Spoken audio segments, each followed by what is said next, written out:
podcast with Amanda, Shandy, and Colleen. My name is Colleen. My name is Amanda. And I'm Shandy. Welcome to the show, everybody. This is Season 6, Episode 23. It's the night before Christmas / our last holiday episode of our last episode of 2021. It's number 248. Did I say my name is Colleen? I did, right? You did. Okay. You did. It's been a very the ghost busy of Christmas present. Did I say that already? Yeah, right. It's the dawn before the day of Christmas. And just like that. Just like that. We are off and running on our Christmas episode. Oh my goodness. Do you guys do your Christmas cards yet? I am halfway through addressing them. Nice. This one obviously is not addressed, but there's a stack on the floor that is. No, but you picked that one up so you wouldn't accidentally dox somebody to us. Yeah, right. I actually wrote mine yesterday as we were watching Reservation Dogs because I had already seen it. So I was like, I can half pay attention. So if you do get, the people that I send Christmas cards to, first of all, I had to cut down the list because I'm feeling very overwhelmed. Second of all, those who still get one, I'm sorry if it's an impersonal message. I was half paying attention. That's all I can do this year. You should be lucky that you weren't like doing a Reservoir Dog type message like, Merry Christmas and I'm gonna fucking kill you and shoot your fucking cat and blah, blah, blah, or whatever. I don't know. I haven't seen that movie since 7th grade, but I know there's a lot of F-bombs. I never have seen it. Just the Reservation Dogs. Reservation, different show. Oh, it's Different a TV show, show. but- Oh, that's yeah, Reservoir Dogs. Yes. Yeah. Oh, that joke definitely Hence the does. pun on Reservation Dogs. Oh. It's about kids on a reservation. Yes. Like, And I'm sure there are a lot of call outs to Reservoir Dogs that I don't get because I've never seen it. Yeah, But that joke thirdly, doesn't on the make sense Christmas now. thing, if you usually get a gift from me, this year you're not going to. Because I just can't handle it. I don't know when things got so overwhelming, but I was just like, I think I just need to not do Christmas so hard this year. Yeah. That's fair. So, yeah. sorry in advance. That applies to both of you. It's that's okay. That's fine. Remember, I actually have your guys' gifts settled. I probably won't get them in the mail before Christmas, but I bought you guys things. Yeah. Remember, I gave you guys your Christmas presents in June, and Amanda actually technically just got hers 2 weeks ago. The rocks glasses. I like that. Oh, that was supposed to be a Christmas present? I just thought it was hey, we have these great glasses present. I can't remember. It was an everything present. You know what? It was you can drink again Get a present. lovely broadcast rocks glass. You don't need You know what I almost... no reason. What I almost did for you guys for Christmas was put the Halloween logo on a mug and send it to you guys and be like, happy early Halloween / Merry Christmas. Oh, that would have been brilliant. I thought that would have been really funny. I would have loved that. Still may. Yeah. Save it for next year. I won't remember we had this conversation. Same. Very true. Same. And maybe next year I'll get you something. It is quite all right. This year, I don't know what it is. Don't worry. No, it's fine. I still have a very long list of Christmas shopping to do. Supply chains be damned. I don't know if I'm going to do it in time, but what? It's going to be a Christmas miracle. The Christmas presents in general, like the kids' toys and stuff, we started in November because we were worried about that. But honestly, everything is restocked and on the shelves again and whatever. So, that... what's that tax we talked about last episode that I ended up cutting the whole thing out?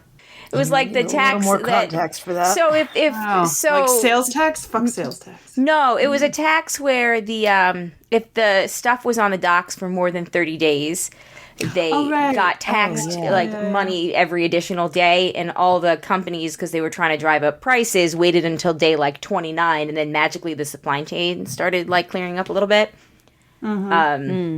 Which we talked about it. We Googled the name of it. I'm pretty sure I ended up cutting it out for time. Oh, well. Yeah, it's fine. Fun surprise. Well, Shandy, I guess we'll talk about this tomorrow, about you and your trip. We'll save that for when the people are here. Yeah, so we've got a busy 2 days of recording. We just about finished decorating my house, finally. But before we start, I had a story that I wanted to tell, and I thought that maybe I should wait till tomorrow to have a group reaction to it. Okay. But I'm also afraid that I might forget how to tell it, and I might not like. Well, so I was going to practice it on you now, and you can always potentially edit it out. You tell me if I could retell it tomorrow if it's worth it. Yeah. All right. Yeah. So we had a very long, busy day today. We did errands. We cleaned up everything. It was one of those days where we didn't sit down from like start to finish, and ended up going to do Santa at the mall. And of course, this is not part of the story, but we had done the reservation thing, and they were like, it's a $20 deposit to hold your spot in line. So I was like, well, that sucks, but I guess mall Santas have gotten whatever. So did that yesterday. And then when we went to check out today, they were like, it'll be blah, blah, blah dollars because you had to pay for your digital images because you weren't allowed to have your camera out. It was a complete fucking ripoff, but I had never done a mall Santa before, and it was just easier. And we were there. So anyway, so then they charged us, and then after they did, Jay was like, wasn't the deposit yesterday supposed to go to like this $30 for like the downloads and the pictures or whatever? And they were like, huh? Yeah, it turns out we waited in line for like 35 minutes. We were supposed to go to the fast track and just go right in. And like at Disney, just cut the next person in line. I did not know this, so we just waited in line. So anyway, they couldn't refund it, so they let us pick out a picture frame, which was $20, like this comparable. It lights up, like there's Christmas lights that flash, and it's obscene and ridiculous, and it's everything that I love, and I'm super excited. And I was like, well, at the end of the day, it kind of worked out well, because I $20 love this. $20 love. Anyway, so after that, we were all starving, and we were like, I was like, well, let's go to the hibachi place, and we're not going to sit down at the hibachi table. We're going to, we'll just go to like the sit down part, and we can get sushi, and then the kids can just order the hibachi, and they bring it to the table, and we won't have to do like the hour long, blah, blah, blah. So we get there, and we find out that part is closed because they're short staffed. So we have to sit there, and we try to like go to a different place, but by now the kids have been inside the restaurant, and they're like, no, Christmas is ruined and we don't eat hibachi now. So we're like, fine. Anyway, by the time it was so slow, by the time we got our food, and because we've been out and about all day, that like we hadn't eaten since lunchtime. It had been like 7 hours. Everybody's starving, and Zachary eats the entire plate of food. And Alex makes a pretty sizable dent in his, which is something that he never really does. So, we go to pay at the end, and Jay's like, I have to go to the bathroom. Does anybody have to go potty? And they both are like, oh, me. So I'm like, all right, I'll wait behind and get the check. When the check comes, I'll sign for it, and then I'll meet you guys. So it's been like 2 or 3 minutes later, the check comes, I sign for it, and I'm like, oh, all right, let me just go meet them. I wait outside. I hear talking. Another like 3 or 4 minutes goes by, and I'm like, what the fuck is taking them so long? So then this man comes out of the bathroom. He had to have been like 25, 26, 27. And he's chuckling. And I go to him. I'm like, there's a man and 2 kids in there, right? And he goes, oh, yes. And I was like, oh, yes. I was like, is it like a comedy show in there? And he goes, oh, yes. I left. I got a few chuckles in. So I'm like, oh, great. Clearly this means somebody's pooped, right? So it's another like 2 or 3 or 4 minutes. So they've been in the bathroom for close to 15 minutes at this point. I poke my head in, and Jay's like, get out of here. And I was like, I'm not coming in. I just want to know, is everybody like alive? What's going on in here? So Alex sees me, runs out, and he goes, Mommy, I had a poop, a huge poop. I was like, oh, okay, thinking, all right, mystery solved. Because remember that story of Alex and Wegmans? We're in line at Wegmans to get coffee, and Jay and Zach are paying, and Alex in the middle line, it's two grown-up men, our age, 40s, 50s, ahead of me. And Alex just goes like, Mommy, I have to go poo-poo right now. And they start laughing. So I'm thinking it's a situation like that, right? And Alex is just, because he likes to describe his poop, he's like, it was a big one. Oh my God. But nope, that wasn't it. That was only part of what made the band chuckle. I'm like, oh.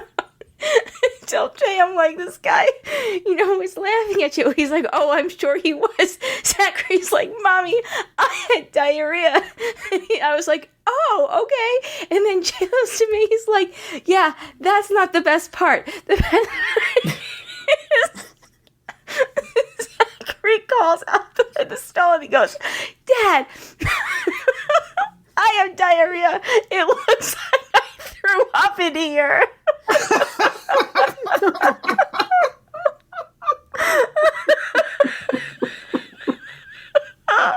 Oh no. Zachary goes and he's like, well, what? It did look like I threw up in there. I can picture it. So it does paint a picture. So every man that was in that bathroom got frat boy comedy show courtesy of my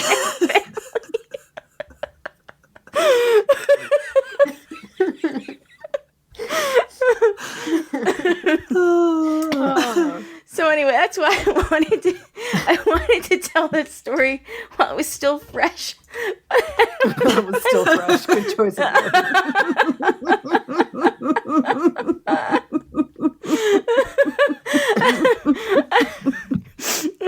Merry Christmas movies. Hey! Speaking of Holidate. See, I don't remember there being a big poop scene in Holidate. I don't remember much about Holidate. So the whole Didn't scene, someone get a finger cut off or something? Yes, he did. But no, the scene that we keep talking about is that's right. Now he loses a digit, but he doesn't lose. He loses a digit on 4th of July because the firework blows it off or something. Right, I remember that. Spoiler alert. No, it's But they keep it and reattach it. Yeah, which is what they should have done with Franz when he was a child. Yeah. Yeah. No. On Halloween, she gets accidentally X-laxed and that's right. Doesn't make it back in time, and it's so really funny, so funny. That was an excellent transition. I just had kind of forgotten. That was one of the first holiday movies that I watched. It was such a long time ago. Blur. Yeah. Yeah.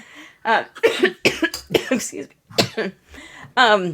Yeah, on that note, do we want to get into this holiday movie talk since we've got, quite a bit to talk about? We do. I think we watch the majority of the movies we all watch the same, and then we each kind of watch some ones on our own. Yes. We could really quickly finish Holidate if you want, and then move into, I don't know. I thought it was really funny. I laughed a lot. Yeah, no, I thought it was funny too, and I'm realizing I meant to post that list in our outline, and I'm going to do that now. Ah, yes, because I was going to remind us which ones we watched. We go in that order because I think the way you just laid it out, we should just talk about them in that order. I think that's okay. Great. Sounds good. I mean, I watched it last year, so that was basically it for me. Okay, so it didn't really stick with me, which I suppose is probably my critique of the movie, that it I remember kind of liking it, but feeling kind of meh. Really? Okay, no. There's a bit of it that feels a little just unmemorable. Really? Oh, no, I loved it, but I don't know, we were into it. It was one of the first ones we watched, so it was we were fresh on it. I was looking for something fun, comedy, blah, blah, blah. No, I super recommend it. I really enjoyed it. I think I'm going to watch it next year. The only movie that I wanted to rewatch this year that I didn't get a chance to was that Groundhog Day one that we watched last year. But there's still plenty of time. It is only December 12th as we're recording this one with. I don't think I actually watched that one. I remember us talking about it, but I don't think I had. It's the one with Zach Morris in it. Right. I didn't actually watch that one. Yeah, I still haven't watched that one. and you all didn't. So I think maybe it is Holiday is a movie best enjoyed in a group. Yes. Or just with someone else. That like I think watching it by myself maybe was not as enjoyable I would agree. an experience. Like maybe I would have enjoyed it more if I had watched it with someone else. If we had all watched it and like been able to really talk about it when it was fresh in my mind, that maybe I would have. It's definitely the poop. Yeah, because it's one of those like raunchy like kind of comedies like that. It's definitely one of those ones where you want to like laugh about it with somebody else. Like it makes it better. And it was one of the only ones we watched that Jay liked. Jay was down on a lot of them this year. Yeah. Huh. Well, I think that's like maybe for me too. It was maybe a little bit of a factor. Like it was one of the early ones that I watched, and I hadn't yet gone to the like full on trash Princess Castle, like that whole thing. So it was good, also in comparison to like some of the other ones that I watched. Yeah. I don't know. It gets 2 thumbs up for me. I thought it was fun. That's my review of it. The end. Yeah. Definitely give it another predictable. Oh yeah. Predictable, but I mean as are they all. Yes. But I enjoyed seeing all the different holidays. Yes. And holidays. I did think that was clever. You don't often see that like a movie that takes you through all the holidays. Yeah. It wasn't just Christmas. So yeah. I did kind of think that was a unique take on the genre. Yeah. Yes, and the cast was awesome, in my opinion. I really like the cast. Kristen Chenoweth playing the part that would generally be a Jennifer Coolidge part, which we can get to later, was pretty good casting too. Yes. Yeah. She plays the promiscuous, wacky aunt. The cougar. The cougar. Yes. Who ends up with the really hot one at the end anyway. Spoiler alert. Right. I won't say which hot one. That was a fun little like subplot. I'd forgotten about that. Yeah. See, I forgot his whole movie. Unconventional. Emma Roberts is in it. That's the only thing I remember. And she's good. She's like good at that comedy. Yeah. She was very good. Yeah. She carried the movie well. Yeah. All right. What is up next? Princess Switch. No one's having more fun than Vanessa Hudgens at Christmas time. Dude, seriously. You know what? I wish that I could just, work making a couple Christmas movies a year and then go to Bonnaroo and then make some Christmas movies. Yep. Call it a life. Do some movie musicals and call it a year. Yeah. Call it a year.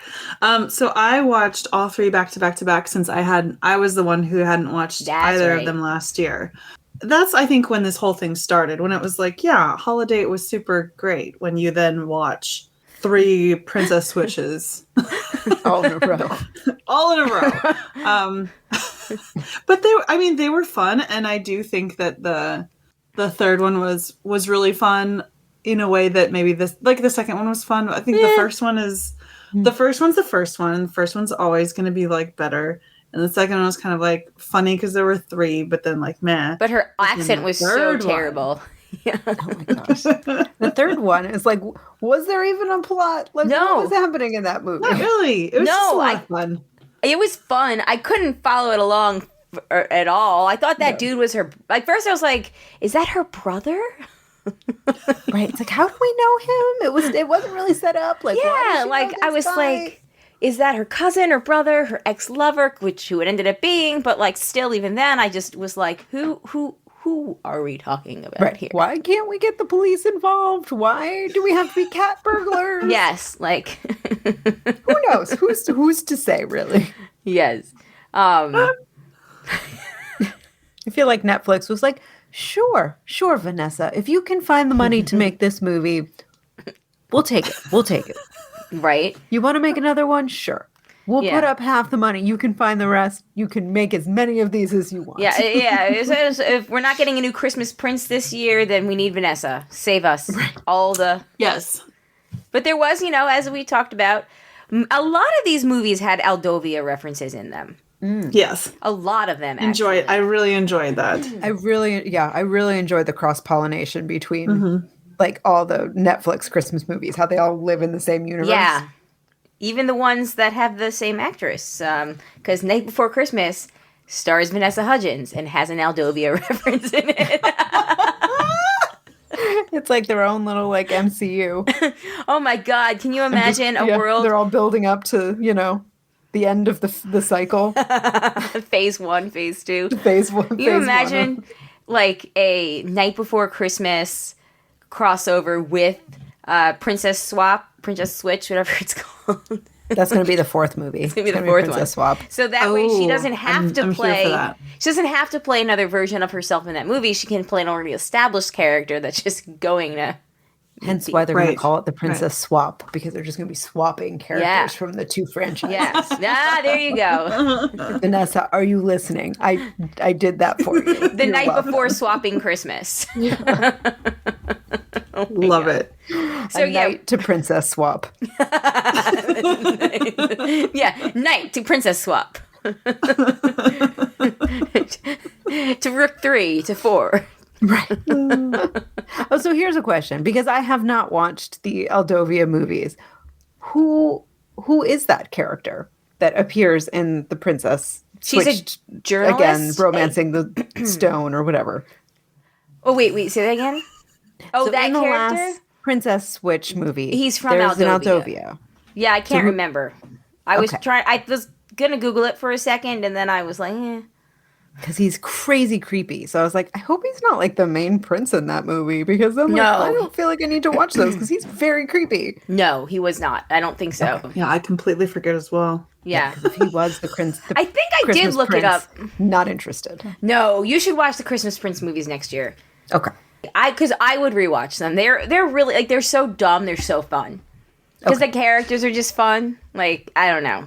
You know, it's like... They're good. They're good. Yeah. I don't know, but if there's no Vanessa Hudgens in it, I mean, if she's not playing at least 3 characters, I mean, is it really worth my time? You know, you're just going to have to find out. Yeah, fair. Weigh the pros and cons. I was surprised. I was pleasantly surprised. Yeah.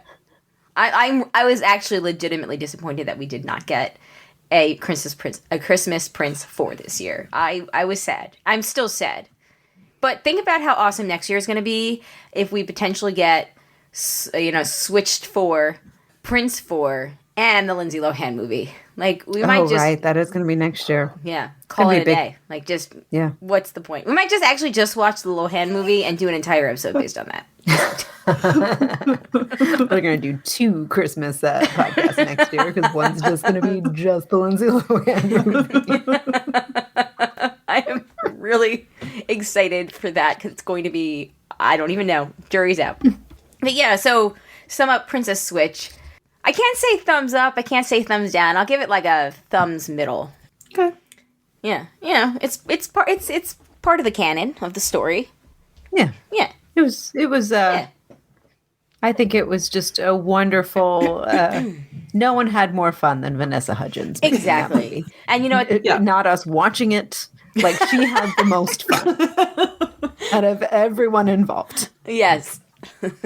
Which I feel like frequently she is the one having the most fun in any, party or room. So good on her. Good on her. Yeah, good for her. I think she's playing the game of life right. I'm jealous. We could all learn something from Vanessa Hudgens. I think so too. Yeah. I mean, one day we could all learn each other's accents and confuse people and pretend be like, guess who is who? And everyone know who I am, because I won't be able to do anybody's accent. Good day, mate. Welcome to the broadcast. Oh, that's going to be a great blooper. All right, yeah. So, it is what it is. Yeah, I think that's fair to say. All right. It's like no more and no less than what I expected. Yes. Yeah, for sure. Yes. Yes. I was hoping it would be a little bit better than the second one, and I guess it was, sort of. I thought it was more fun than the second one. It was more I fun. thought it was more fun. Heist movies are always fun, though, right? Yeah. Anytime someone is dressed in all black and climbing over beams of light, I'm here for it. That's true. I mean, what's it called? Ocean's 11 turned 20 this year, which also kind of made me feel old that movie is 20 years old. Yeah. Yeah. Yeah, apparently we will have been out of high school for 20 years. Let that sink in. Yeah, gross, right? Mm-hmm. Anyway. Yeah. On that great note. A Castle for Christmas. Loved it. Yeah, sleeper movie. Had no idea I was going to love it so much. It was adorable. This was one of the only ones we watched that Jay really liked. I think he liked it more than me. I liked it, but I was doing something else at the same time. So I did kind of miss some things, but overall I thought it was pretty enjoyable. And, Carol Yules, I love him, obviously. So yes. Yeah. I wanted more Princess Bride references. Yes. I mean, there was a castle. I mean, he was like a groundskeeper.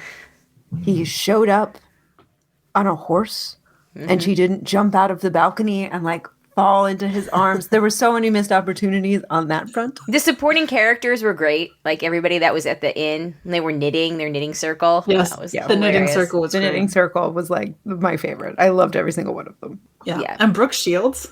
Yeah. She's the best. Yeah. And I just really liked that they were like in their late 50s. First of all, they are contemporaries. She is younger than him, but only by a couple of years. Okay. I appreciated that. That it wasn't like a 30-year-old with a 60-year-old. Yes. Right.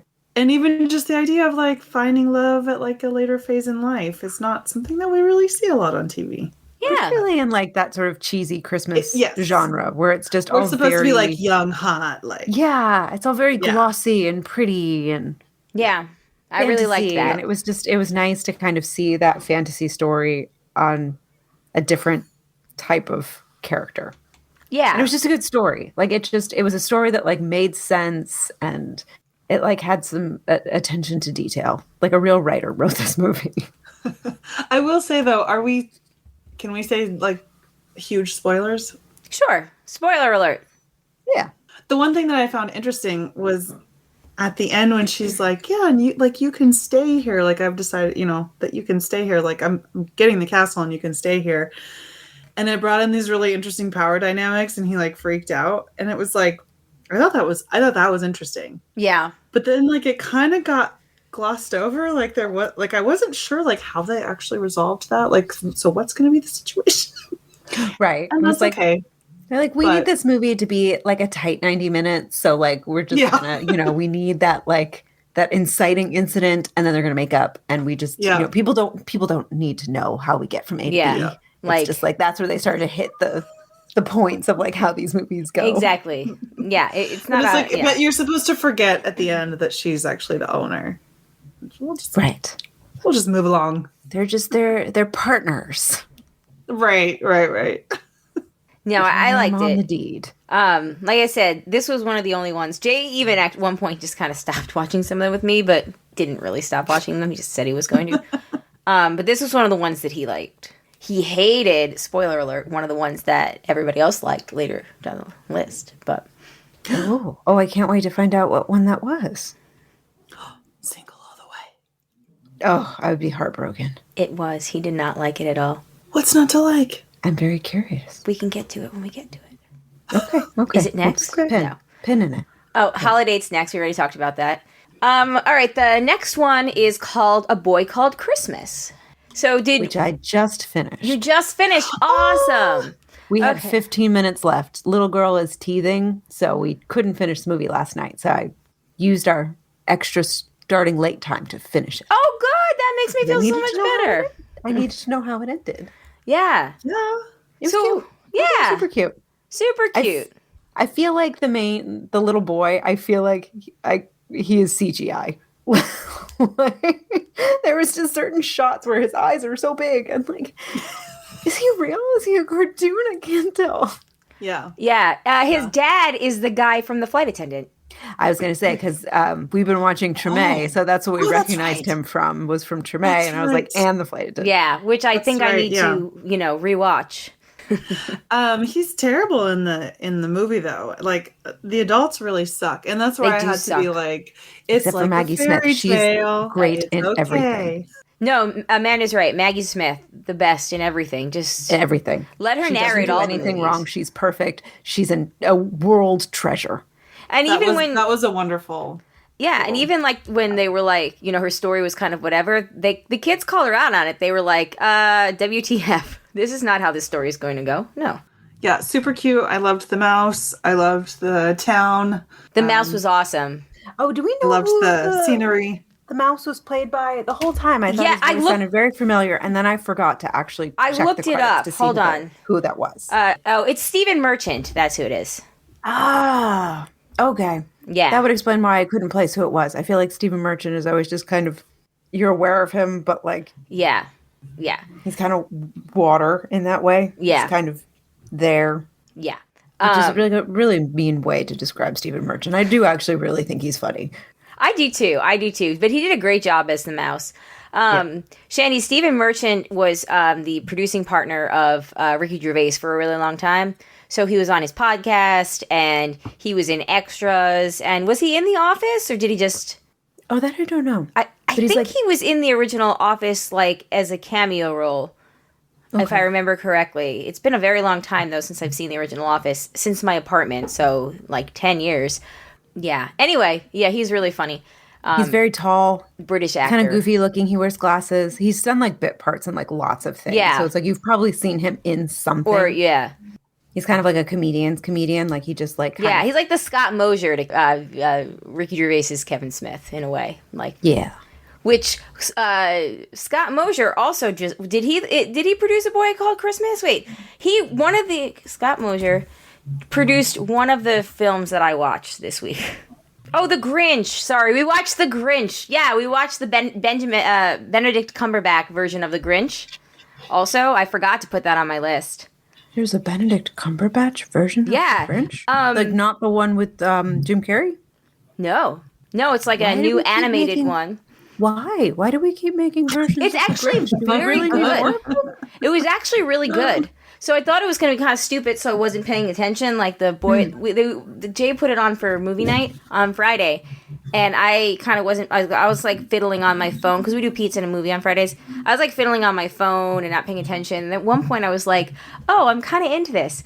Yeah. So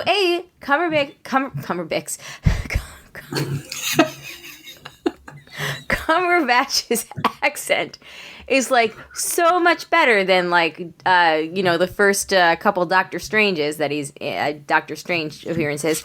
It actually sounds American, which is like great. And yeah, like so they give backstory to the Grinch, to Cindy Lou Who, and the kids, and like there's this whole story going on like leading up to before he gets to like Christmas Eve night and like leading up to it. It's actually got some, I don't know, I don't want to say some heart to it, but it's got some like story to it that isn't like super whatever. So, I mean, yeah, I had totally forgotten they'd watch that, but yeah, that's, I don't know, check it out if you're looking for something for the family. It's family friendly.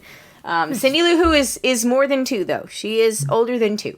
So don't let that, like, don't go in there and be like, huh? Don't let that confuse you. Yeah, don't let that confuse you. She can, her vocabulary in the book, which is clearly more than 2, matches her age, which is older than 2 in this movie. But, yeah. Sorry to interject. Yes. So Boy Called Christmas. Boy Called Very Christmas. Cute. Very cute. A very beautiful movie. Like, beautifully, yes. like, the shot. visuals are really, really stunning. I liked the sort of backstory of Santa and... Yeah, which is funny. Yeah. Neither of the boys wanted to watch it, and I was like, I don't care, we're putting it on. And yeah, when it first started, they were like, this boy Nicholas, and Zachary's like, jolly old Saint Nicholas, he's Santa Claus, and I was like, shh. So the boys did get into it. They wanted to see what happened at the end. Jay was kind of like, not another Christmas movie, because this was one of the last ones that we watched. I don't want to watch more. These all have been terrible, blah, blah, blah. And yesterday, he had to run out to the store, and we were going to finish it, and he ended up like putting his socks and shoes, bag, and jacket on, sitting on the couch, and then didn't leave until right before the credits. So like he was like, all right, this one's not that bad. Yeah, it was cute. I don't know, like Kristen Wiig was annoying, as she tends to always be in a lot of these movies, because her shtick is just, sometimes it's just not, I don't know. I would agree with that. But yeah, in general, I would give it a 3 out of 5. I would agree. All right, what do we have next on here? Home for Christmas. So I watched both seasons. Shandy, have you seen both seasons? Yeah, I watched both seasons last year, and I was going to say A Boy Called Christmas made me want to go to Norway or Finland. Finland is a boy Okay. who called Christmas. Norway is Okay. Home for Christmas. I was going to say, and then Amanda? that's a nice segue into Home for Christmas, but apparently not the same country. I have not finished the first season. I got through the episode with the office party. Okay. And then a little bit, I think, of the next episode where they're like Christmas tree shopping and the ex shows up. Oh, okay. Yep. That's where I left off. Okay. It's like, it's very hard to watch because, and we kind of talked about this last time. It's like, I don't watch it. I just watch it with the subtitles and like they speak very quickly. So it's like you're just constantly reading and you literally can't do anything else when you're watching this show. Yeah. And I did the overdub because that's what showed up for me. And it doesn't bother me because I do closed captioning anyway. So I'm used to not staring at people's mouths. So I bet you I also had a different viewing experience than you guys did because the like actors' voices and all that like were totally different. Oh yeah, no, because you watched it dubbed. Right. I can't do dubbing. Yeah. I liked it. I like it though. I will finish it. This is one that like I genuinely enjoyed, and it wasn't like watching it so we could talk about it. Like I will try and find time to continue to watch it because I do find it really really interesting. Yeah. It's good. And I will say, right before we recorded today, I was watching one of the movies that's later on this list, and it's just really terrible. And Frank was home for most of it and was just like, this is so bad. And I was telling him about the episode and like the stuff that we're watching, and he's like, I don't know. He was just kind of baffled at like some of the things that we've been watching. I was like, no, but like it, like there, some of it you've liked too. Like, yeah. And I mentioned Home for Christmas. He was like, oh no, that was really good. It's like, see, see, there's good stuff in these Christmas movies. But then every now and then you got to just watch like a. Well, and that's it. Like a lot of them are cheesy, and that's how they're supposed to be. And we did go through a lot of the highly recommended ones last year. Whatever. Yeah, so, you know, I was down for cheese this year. I'm going to guess. I think we leaned into the cheese. We did. And I'm here for that. Yeah. I'm guessing you watched Holiday Calendar. Yes. I know. I did not get to it. All right. Well, you don't have to. You don't have to. Teething put a real dent in my that's okay. my Christmas watching. I was planning on getting through more and was just life got in the way. No, that's okay. And we can talk about it more once you've seen it. Okay. But yeah, it's so just next year. Yeah, next year. It was pretty good. I enjoy both seasons. I really liked the ending of how season 2 ended. I think the storyline with her parents is fascinating. It's kind of hard to keep track of all the storylines with her friends and like how they relate to her, but I like all of that as well. And her roommate is the best. Maybe I will download this for the plane. Yeah, or you could just wait till next year when Amanda is. Maybe there'll be a season 3 that we can talk about. Ooh, maybe if we could be that so would be lucky. Great. If we could. All right, moving. I will say though, Colleen, the one thing that you are missing out on since you're watching it dubbed is that they say absolute like all the time, and it's really fun. Okay. And so we started saying that like all the time. Yeah, it's pretty great. I just realized I skipped over Love Hard here, and I'm so sorry. That's kind of how I felt about Love Hard, though. I keep like out of all the movies I've watched, that one is the one I continually forget that I watched. Interesting. Yeah, me too, even though I liked it. It was fine. Yeah, I liked it too. It was fine. Yeah. It was fine. It's the one that Jay didn't watch with me, and then when he was down on some of the other ones that we had watched, he was like, I heard of this one my friend watched with the dude from... What's he in? The Silicon Valley or something? Silicon Valley, yeah. Yeah, he's like the dude from Silicon Valley. And I was like, oh, Love Hard. Sorry, I already watched that one. You told me I could watch something without you.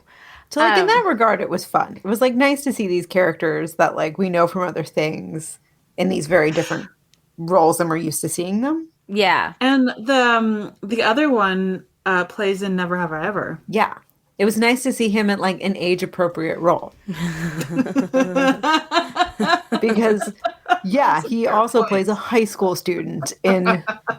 He's like by no means a high school student. He's like 31. So it was like nice to be like, oh, right. I don't feel like a pedophile finding you attractive.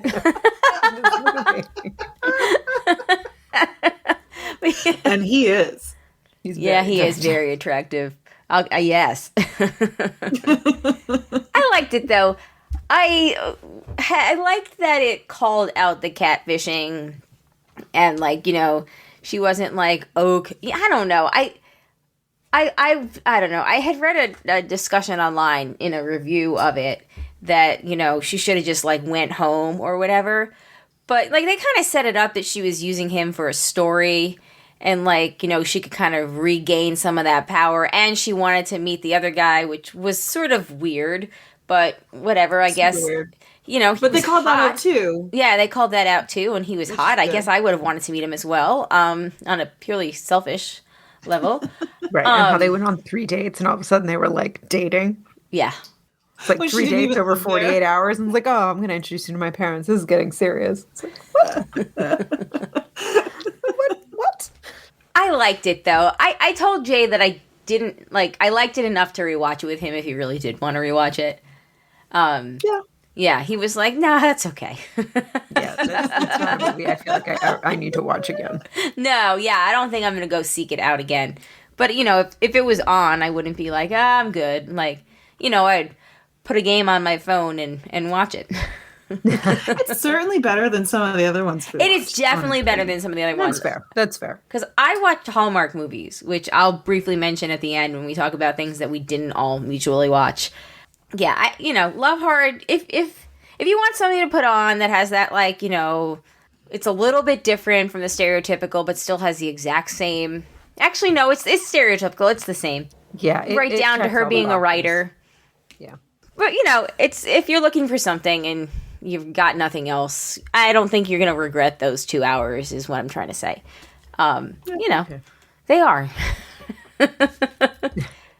We did rewatch Die Hard last night because Jay was like, I can't take another Christmas movie. And I was like, well, how about Die Hard? He was like, fine. Which, you know, we're all admitting it's not a Christmas movie. No, I was thinking about this last night. I was like, honestly, like, why can't it be a Christmas movie? Like, every genre gets its own Christmas movie, so why can't the action movie genre have this as its Christmas movie, right? Like, yeah, it doesn't bother me that people call it a Christmas movie. No, like, it does happen around Christmas. Like, yeah, sure, you want to call it a Christmas movie? Exactly. How about it? I only watch it at Christmas time. I enjoy it every time I watch it. Some years more than others, I'm like, Hans Gruber was right. But, like, you steal that money from... For me, I mean, I've still never, like, actually seen it all the way through. I'm not necessarily planning on it.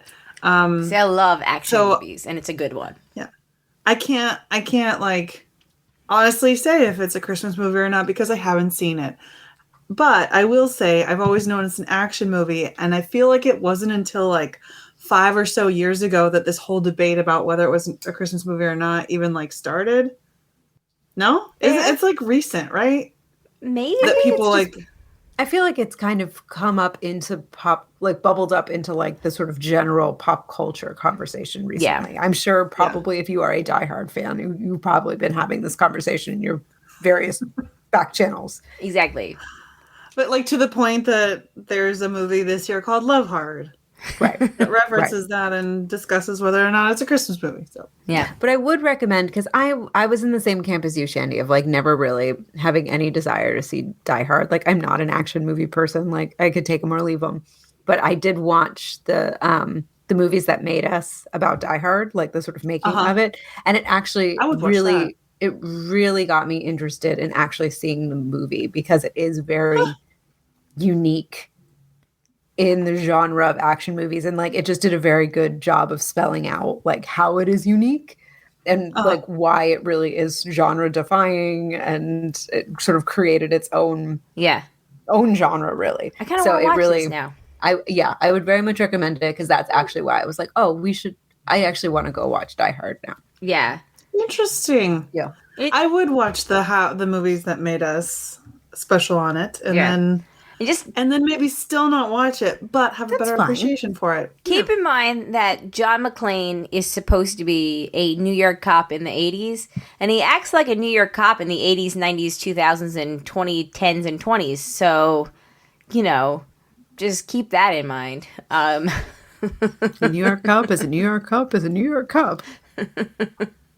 I love Die Hard is all I'm going to say, and that's all I'm going to say. I love it, and I can't wait to watch it again next year. Fair enough. Okay, so moving on, we have Single All the Way, which is a new new Christmas movie this year on Netflix. It is Netflix's first gay holiday movie. It was, I guess, in response to the, was it Happiest Season? I always call Happiest Season on Hulu last year with Michael Urie from Ugly Betty. Yep. And a whole bunch of other people who I can't remember the name of. Oh, from Schitt's Creek. Yeah, hold on a second. Let me pull it up. Hold on. Jocelyn From Schitt's Creek. Oh, yes. That's right. That was fun. Okay, so it has Michael Urie, Luke McFarlane, Philemon Chambers, Jennifer Coolidge, Kathy Najimy, Jennifer Robinson, who is Jocelyn on Schitt's Creek, and a whole bunch of people on it. The band from, and I need you tonight, I fucking need you now than ever, from Old School and all those, Wedding Singer. Wait, huh? The band from Old School, Wedding Crashers, Wedding Singer. The band? Yeah, you know what I'm talking about? Yeah. The band. It's not a band though. It's like an individual singer. I thought. Well, he has his own band. It's his band. Oh no, it's a woman. No, it's a woman done by a woman. No, it's a man, and he's married to Kathy Najimy, which is why he's in this movie. That's what I was going to say. I've only ever heard that song done by a woman. It's the parody song. Right. I'll be holding on. No, that's the Total Eclipse of the Heart, like the actual. Right. Yeah.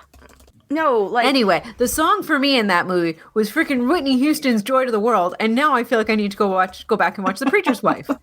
Because that song takes you to church. It is so good. It never ends. There's like 18... you just think it's ending, and it just goes somewhere else.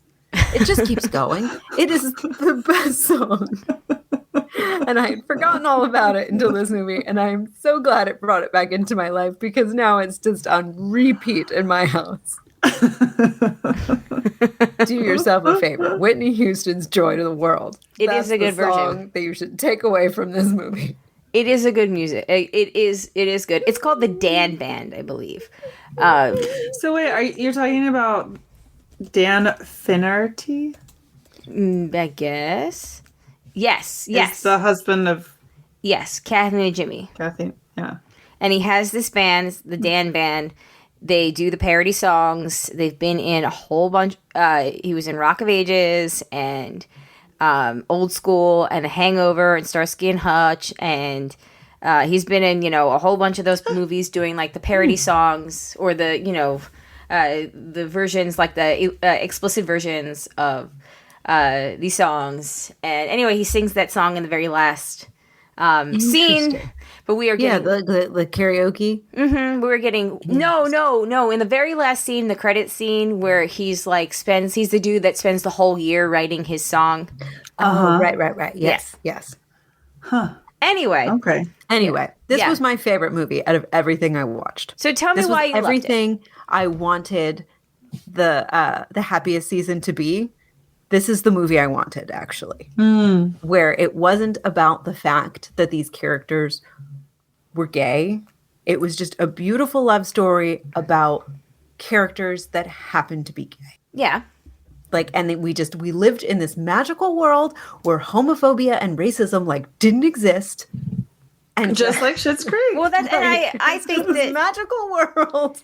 Right. And I think that for every movie that's important to show the struggle of older members of the community, the struggles that they went through and relate to. It's also just important to have movies like this that for a younger generation just shows the Schitt's Creek effect of this is happening. This isn't a big deal. Right. You're just a normal whatever. That their sexuality is not the plot. Exactly.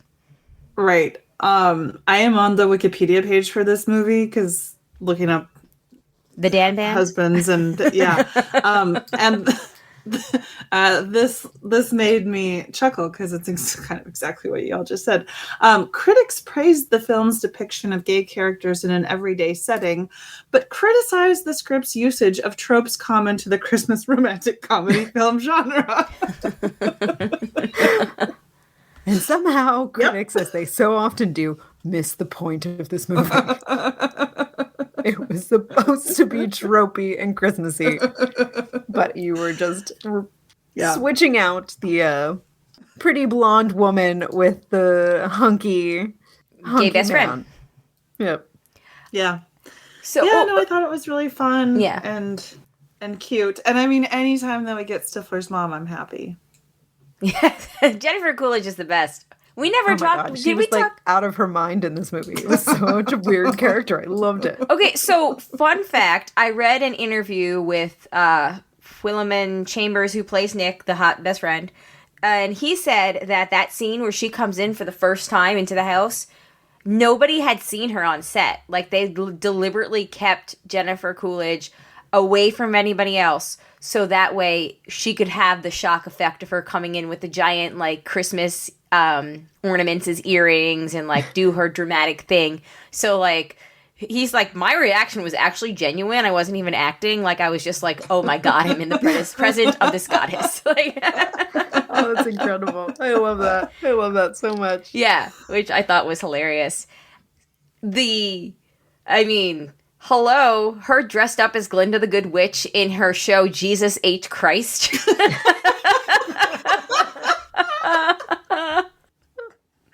So good. Amazing. Even like Blind Date Guy was awesome. Like he was a really good dude too. Yeah. It was just like so enjoyable from start to finish, and the jokes were funny. And the use of music was good, and the characters were lovable, and just it was everything I wanted. It was so enjoyable. I really loved it. So would watch again. Yes, I would watch it every year. I think it was my jingle jangle of this year. That's what I told Jay. That's how I got him to watch it. Actually, I was like, Amanda said this is her jingle jangle.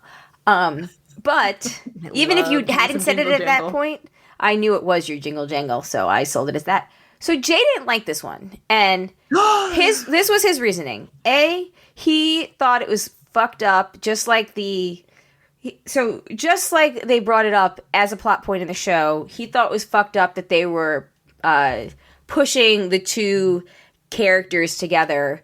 And he thought that was just he just did not like that. He was like, he has this other person who he has chemistry with. He only had chemistry with Nick in the scene where he dressed him up with the Santa beard of the shaving cream. But before that, he was like, no, like he had like stolen glances or like touches or anything that like is remotely that they're interested. And he thought that the nieces and the rest of the family were just trying to push them together because they were the two gay people that they knew. And he did not like that because he thought that it was meddling in other portions of his life that were more like clear and whatever, and that there was something that we weren't seeing. Obviously the editing wasn't showing us something that we needed to see for the, for it not to be like them forcing the two gay people that they knew in their lives together. That was his criticism. He like, as soon as they said that in the show, he was like, that's it. I completely agree. Like, I don't like this aspect of it. No, that's totally fair. And like, I agree with you because like, it's sort of like problematic. Like, yes, friends can then become lovers, and that's probably a great foundation upon which to build a relationship. But then it gets into like friendship isn't like a step on the ladder, like romantic escalator. Yeah. And friendship is something that's valuable in and of itself. And I agree that we didn't really see that there were sparks, but if we had seen that there were more sparks, then maybe it would have been too telegraphed, although it was pretty telegraphed already. But I will say, I appreciate that the mom was the voice of like, we can't. I like that too. Right. I liked it too. If they didn't have her, yeah. If they didn't have her saying that, then I would have more of a problem with it. But it was like, okay, they kind of cover their bases, and then we can just have fun. Yeah, I like that she was Christmas Carol. Christmas Carol, yeah. And I don't know. I thought they had chemistry from the beginning. But maybe I just like bought it hook, line, and sinker, and like, I just like set my like, paying attention and like looking for criticism glasses. I just like put those off. And that's what I said to him. I was like, hand me the popcorn. I'm just here to enjoy. Well, then when we watched the holiday calendar, which we'll talk about in a second, that was also like, an example of the best friend being in love with. But there, it wasn't, the magic was trying to put them together. It wasn't like, two nieces meddling and being like, no, we know what's good for you. Yeah, that was a little bit weird. Like, I enjoyed the nieces, but also I agree it was a little bit weird for them to be like... They were very pushy. We want you to be together. But I said, I loved it. Also a trope in that kind of movie. Like, I think if we're talking about exactly. like holiday movie tropes, that like that same concept would have been applied to any number of like hetero couples in that type of Christmas movie. Yeah, totally. So I think that's also why it didn't rub me the wrong way, because I'm like, oh, like they're just borrowing this from like a million other Christmas movies that have done this. And on Wikipedia, it was criticized for using the Christmas tropes, but it's a Christmas movie. I think that once Nick acknowledged to the dad and the cousins that he was into him, it kind of like was like, oh, okay, like it made it like kind of justified in a way. I think that they just probably could have done a better job in general of showing like his interest, like, like the weird hand touches and the like, weird moments that they have in all those stupid Christmas movies. Yeah, having watched, several Hallmark ones this season, if we want to get into tropes, Jesus. Like, the Melissa Joan Hart one was on my list, and when it came on TV, Zachary and my mom watched it, and I noped out. I was like, I can't. This is going to be my third one today, and I can't. I'm so sorry.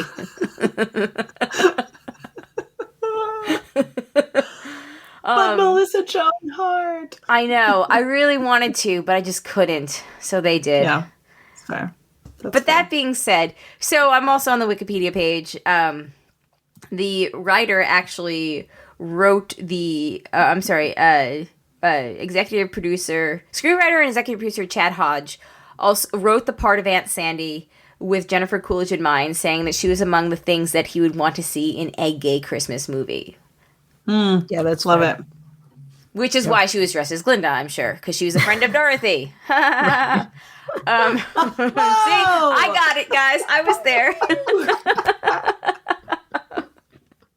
But, no, I truly, I enjoyed it, and I think that it's going to be groundbreaking, and I hope that just like Happiest Season, it does kind of, open the doors and crack the ceiling and all that. Because it was a really fun movie. Like, again, there was a Christmas pageant called Jesus H. Christ. Like, and the way we found out it was called is Jennifer Coolidge is like, oh, Jesus H. Christ. And everyone's like, what's wrong? She goes, oh, no, that's just the name of my play. So good. Yeah. Yeah, I loved that they had, I think I just have to call it the Schitt's Creek effect, where everything was just, presented it as life. Yep. Yeah. It's just like a family that is so wholeheartedly supportive and like just loves each other and like, Yeah.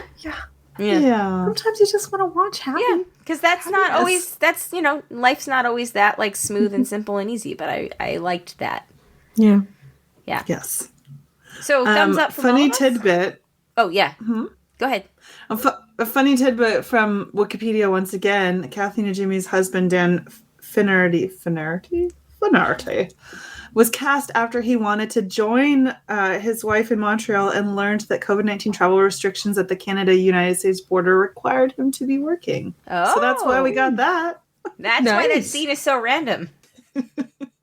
But it worked out. So 2 thumbs up from all of us? Yes. Okay. Yeah. Yeah, I really liked it. I would totally watch it again. Me too. Definitely. All right, moving on, we have The 9 Lives of Christmas. So, did anybody else watch this one? It was on Amazon Prime. I rented it. Yeah, I didn't get to it. Okay. I did not. This was up my alley, but I did not. I'm sorry. It is up your alley. So, it is another, terrible Christmas movie. It was a Hallmark movie to start. That being said, I loved it It was so cute. It's from 2013 or 2014. You can tell it's that old. Like the styles are like, 2010, which I guess, makes it 2013 movie. Some of the dialogue and everything, like you can tell it's not a 2018, 19. It's a pre-Trump movie, and you can tell it's a pre-Trump holiday movie. All right. Different era. Yeah, if that makes any sense whatsoever. But that being said, I thought it was so adorable. As you know, as I've been saying for like 12 years, 15 years on podcast now, Brandon Routh is like my celebrity crush. I think he's so hot. So I enjoyed watching it. The storyline is, it's super cute. It, involves a stray cat, and it's kind of 101 Dalmatian-y, where the cats fall in love first and then bring their owners together. If that is any, whatever. That's cute. So if you do, it is definitely worth your $1.99.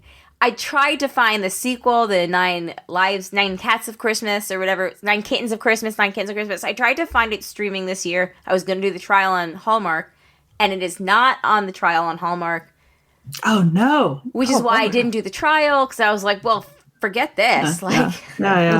Why am I doing this if I'm not going to get some Brandon Routh kitten action? Forget this. I know. And then you're going to forget to cancel your trial, and then you're going to be paying for Hallmark, and that's just no. Yeah. Only Amanda reacted to my Brandon Routh kitten action. I got you. Thank you. I got you. I tried to Google him to see who this person is, but I don't know. It's Ruth. Okay. In case you were wondering. Mm-hmm.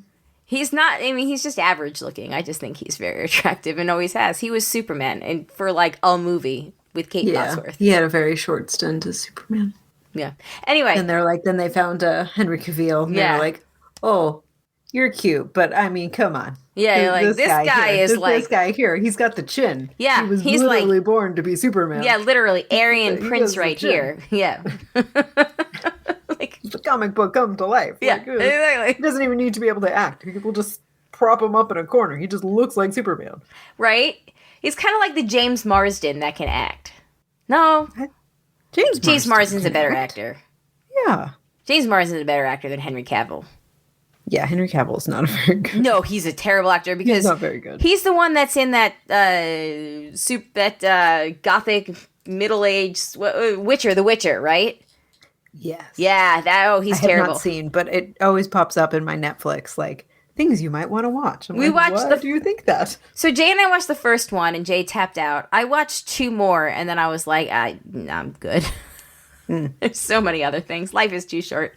Life is too short to watch bad TV. Yeah. But being said... this Superman guy was in an episode of Gilmore Girls. As you know. Just saying. The concert interruptus, playing an attendee of the Bangles concert.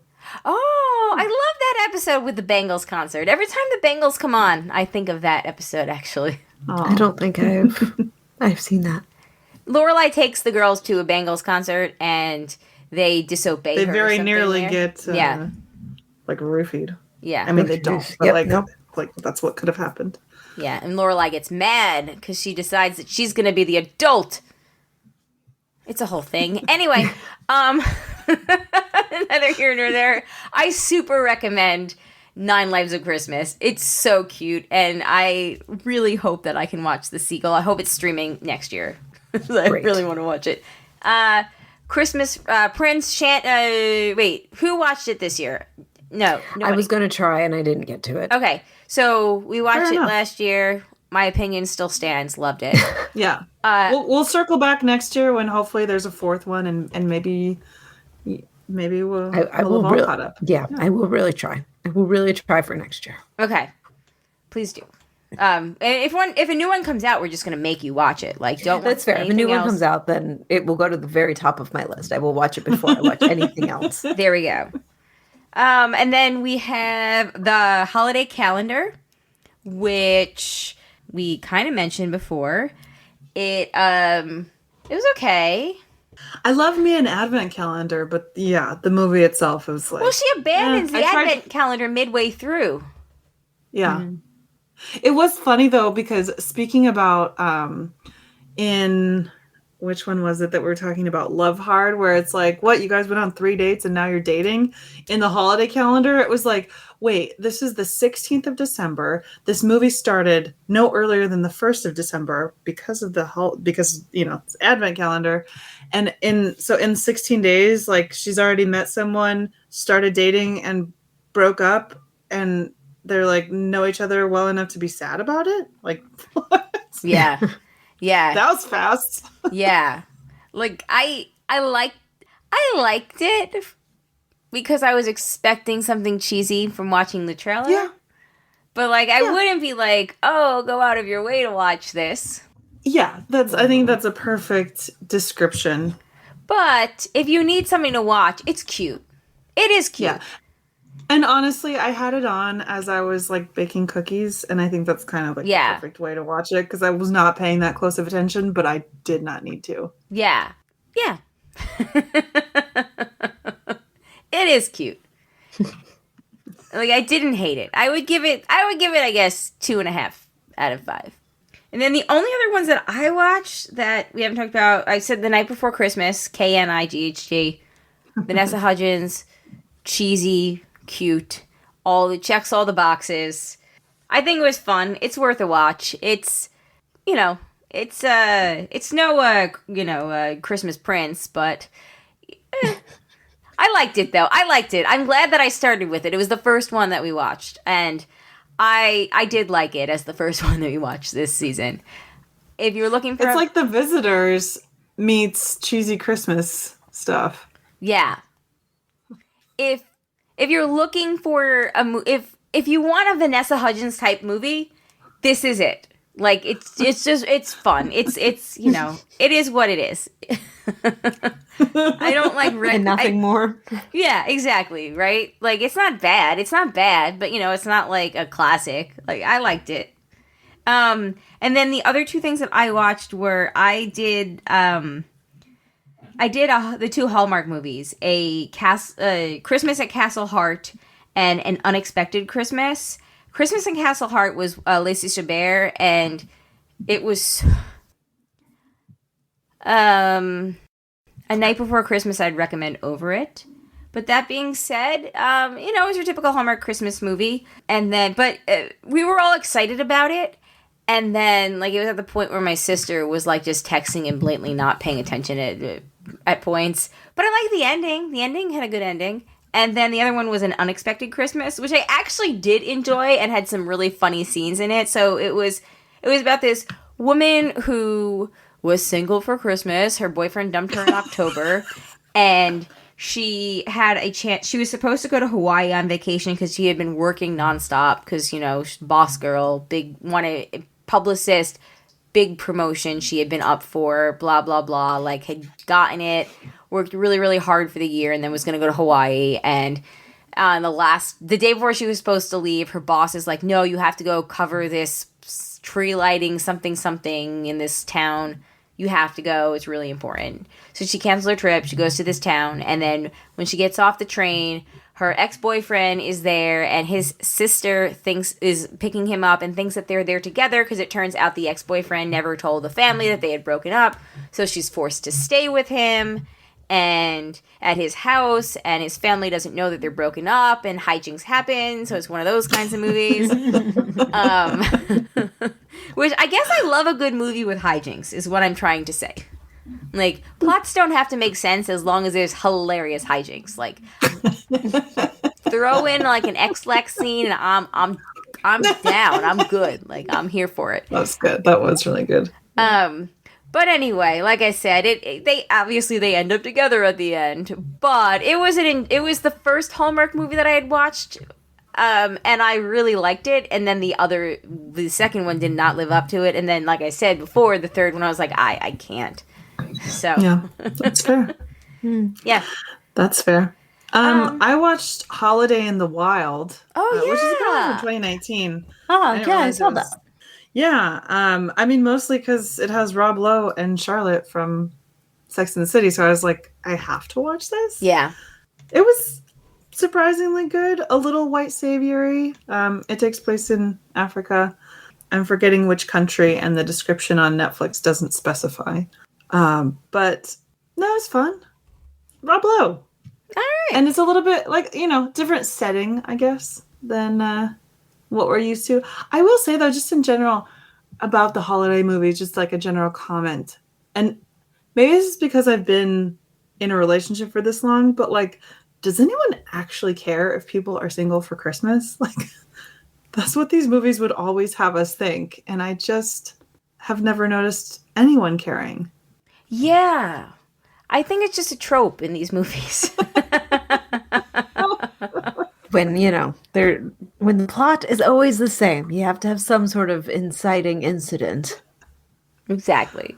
Yeah. No, but it's interesting to see, like, because even Home for Christmas, like, different culture entirely. And it's the same sort of like, oh my God, I'm going to be single on Christmas. Like, I think it's the whole like idea of like cuffing season and like the holidays being so much about family and you're with family that maybe you don't see as much. So I think it maybe exacerbates insecurities. And I think oftentimes being single can be an insecurity for someone. Gotcha. So I think these movies kind of prey on that. Yeah. Very interesting. If I were to wager, yes. Yes, I would agree. I would agree with that guess. Yeah, I think that's an excellent explanation. What else did you watch, Shandy? That's all for me. Okay. Amanda?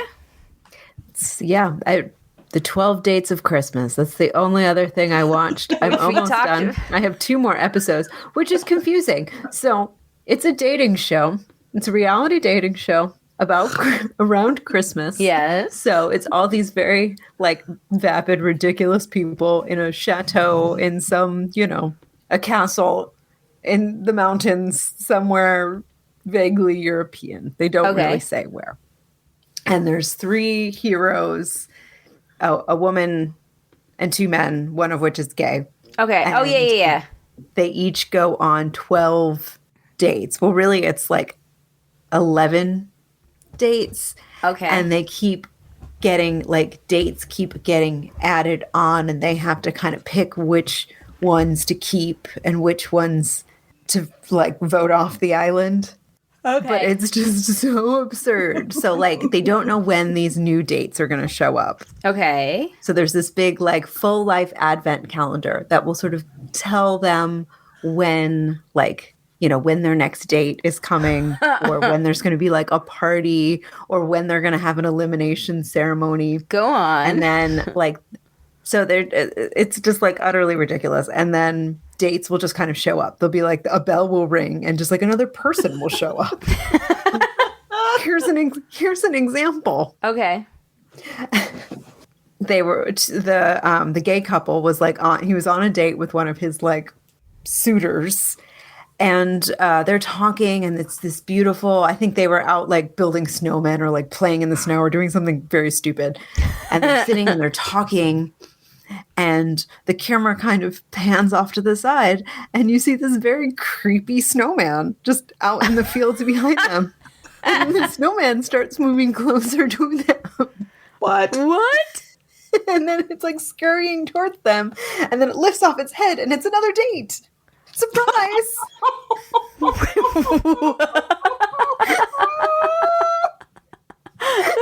so weird.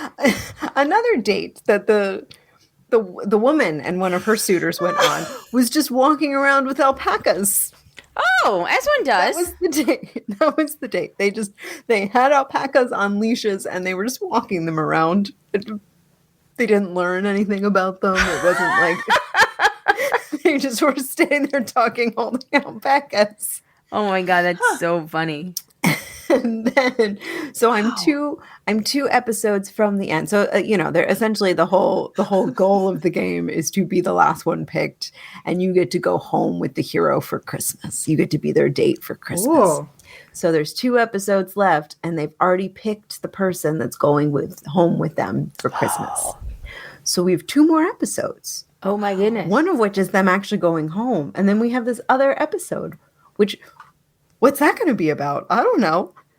Do we need it? Probably not. But did we need the whole series? Definitely not. Definitely not. But but I'm here for it. I'm going to watch those 2 episodes, and there's a second season, and I might watch that at some point too. It is ridiculous, but I loved it. Okay. It was so trashy. How awkward to spend Christmas with people that you essentially don't know. Exactly. Well, if you're getting a lot of money for it, why not? Yeah. It's really just the most ridiculously. Oh, and it has this narrator that is really, really funny. Like, she makes the whole thing very self-aware and very, like, it's like a wink and like in on how stupid the whole premise is. And like, so it's clearly like it knows how dumb and like how terrible these people are. And it's very much leaning in, and it wants you to know that it knows. Gotcha. That sounds fun. Yeah. If you want to just... I might check it out. I might. Yeah. I mean, why not? It makes me laugh in a way that like bad TV has not made me laugh. Okay. Because I meant when I said when I want to rewatch Dash and Lily. Oh, yeah. I want to rewatch. I want to rewatch Flight Attendant, but I'm always looking for something new and exciting. That's the thing. It's hard to find time to rewatch things when there's always so much new content. Ladies, I know. There's Saved by the Bell out there. That's do yourselves true. a favor. Yes, I got to do that. Go watch that. I still have What We Do in the Shadows to finish. Well, there's yes, so many first. things. Yeah, There's finish just so What We much. Do in the Shadows. It's great, but So go Christmassy That's one first. to rewatch. Yeah, go holiday first. Yeah. And then Saved by the Bell is a palate cleanser. It's very fun. There you go. All right, we have one bit of feedback from Matt, but before we go into it, let's take a quick commercial break. All right, we are back, and we're ready to get into some feedback. Our email from Matt is Holiday Movies Feedback. Matt says, "Hey, broads, here are some holiday specials I checked out. Bebo Saves Christmas. This one is for Zach and Alex. It talks about a blue monster, a creature first seen as Tickle Me Elmo, a Tickle Me Elmo type toy on the show Legends of Tomorrow, as he and some friends head to the North Pole to save Christmas. Santa's shop is under new management, and they're foregoing the split of the holidays in favor of form letters and efficient soulless robots. It's cute and is unrelated to the Arrowverse shows it's spun off from." All right, good to know. Zoe's Extraordinary Christmas. The Roku insurrection of the beloved but little seen NBC drama. Resurrection. What? What did I say? Resurrection. Insurrection. Oh, shit. That January 6th on your mind. We're getting close. Zoe's Extraordinary Playlist. The Roku resurrection of the beloved but little seen NBC musical dramedy gives the charming series a fitting finale as the title character tries to host an amazing Christmas for her family and how things don't quite work out. Roku said they may bring it back for more if this is successful, but I'm prepping myself for this being the end, and if that's the case, it's a good note to go out on. And while I teased you about not seeing my recommendations last year, Anna and the Apocalypse and Joyeux Noël are worth it if you want some alternatives to the usual holiday fare. And Elf's third act is still trash. Happy holidays, Matt. Matt, I've seen Joyeux Noël. I feel like we've talked about this before on the podcast. I saw that years ago. We did. We talked about this last time. He brought it up last year. It is good. It is not the popcorn trash that most of the movies we just talked about are. So you'd have to like be in the mood for something a little bit more heavy. You think Jay would like it? I owe him a good one. Yeah. Yeah, it's like a real movie. Like, Yeah. Not that the other ones aren't real movies, but you know what I mean. They're not, though. It's cinema. Yes, it's cinema. It's a film, not a movie. It's a film. There we go. Well, awesome. Yeah. Thank you, Matt. If anybody has any feedback about any of these movies, we would love to talk about it. We're recording our next new episode tomorrow, so before you hear this. And then we will have our bloopers episode out probably on January 7th. And then we will be back to record a new episode on January 11th. So if any feedback, give us a call or 331-276-2373 or email us, thebroadcasters3@gmail.com, or, put it in the Facebook group when we post the show link, or Instagram, or however you want to. Just, you know how to get it to us at this point. I had fun. Thank you to the patrons, especially the ones that contribute a certain level, and that would be Tack from Tokyo, Eckhart Rigner, Maggie the Magnificent, Joanne with a Plan, and Ed the Creepy Mailman. We appreciate it. I don't know what I'm going to call this episode. Last year was a ho-ho. Ho-ho holiday movies. I don't know. I feel like it will come to you. It always does. It always does. Yeah. I do feel like it, like something. Didn't we talk last time about the broads switched again? We did, but I didn't write it down, and that was on me. A broad for Christmas? No, I don't know. I think we'll find it. It's in there somewhere. I was trying to think if there's a single all the way, jingle all the way, mingle all the way. I don't know, pun, but we'll figure it out. Yeah. Like, it's only Sunday. I've got like 2 extra days to figure this out. Exactly. On that note, though, thank you guys for joining us. This has been fun as always. I love watching the movies and I love talking about them. And there are still so many more on Netflix and Hulu and Amazon Prime that we haven't even gotten to. Ones that I'm sure are just as cheesy, if not more so, than the holiday calendar. Like, I really want to watch that Christmas Inheritance movie. The one... Oh my God. Right? Yep. Our algorithms are all fucked. Right? They're all fucked. Yeah, no. The California... It's going to take months for them to recover. Months. The California Christmas one, or whatever it's called. The one where it's like Christmas on like the small city street, blah, blah, blah. Like, there's many that pop up, and I kind of want to watch them all. And that's a problem. But on that note, thank you for, I don't know. Thanks for playing, guys. We'll see you soon. On that note, my name is Colleen. My name is Amanda. And I'm Shandy. Peace out, everybody. Merry Christmas. Ho, ho, ho. Know me better, man. Ho, ho, ho. The night before our last episode is filmed. Wait till you see what I'm wearing tomorrow for our live show. Oh, I can't wait. Just gonna say I'm super excited that I decided to do the Secret Santa this year. Oh no. Is there a gauntlet thrown? It's pretty cute. I'm pretty excited. Oh shit, there's a gauntlet. All right, I'm gonna go buy reindeer ears tomorrow. That's it. Good night, everybody. Good night. Bye.